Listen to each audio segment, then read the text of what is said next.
대법원 2025년 4월 24일 선고 2024다 295876 판결 사건명 부당이득금 반환 청구의 소 1. 국세 환급금 충당의 법적 성격 국세 환급금 충당으로 소멸할 대상인 조세 채권이 존재하지 않거나 당연 무효 또는 취소되는 경우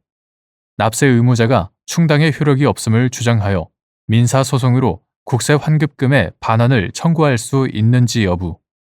적극 및 이와 같이 국세 환급금 충당의 효력이 없는 경우 그 범위에서 되살아나는 권리 당초 확정된 후 충당되었던 조세의 환급 청구권 이러한 법리는 원천 징수 의무자 명의로 납부된 세액에 관한 환급금의 경우에도 동일하게 적용되는지 여부, 적극 국세 환급금의 충당은 납세 의무자가 갖는 환급 청구권의 존부나 범위 또는 소멸에 구체적이고 직접적인 영향을 미치는 처분이라기보다는 국가의 환급금 채무와 조세 채권이 대등에게서 소멸되는 점에서 민법상 상계와 비슷하고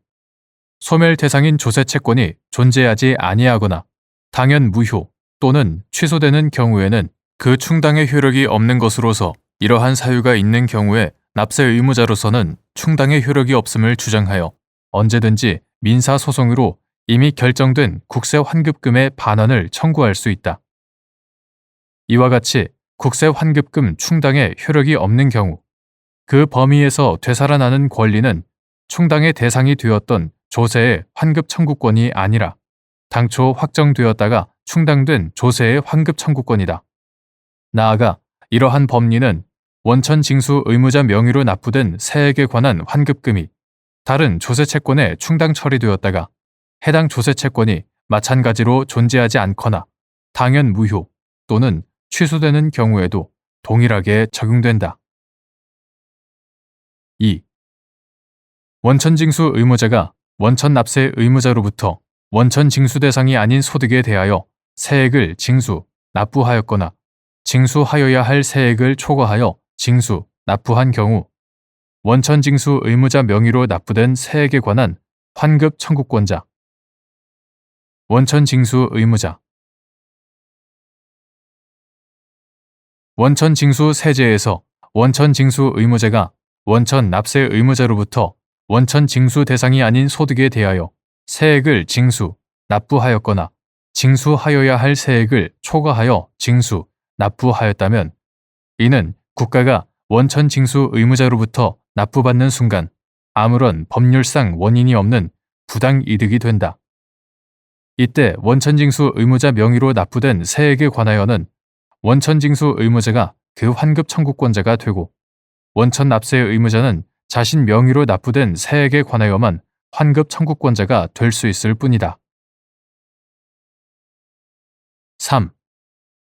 갑은행 등 원천 징수 의무자들이 을 외국 법인 등과 관련된 을 법인 등의 하위 중간 지주 회사들의 배당금 등을 지급하면서 관련 국세를 원천 징수하여 과세관청에 납부하자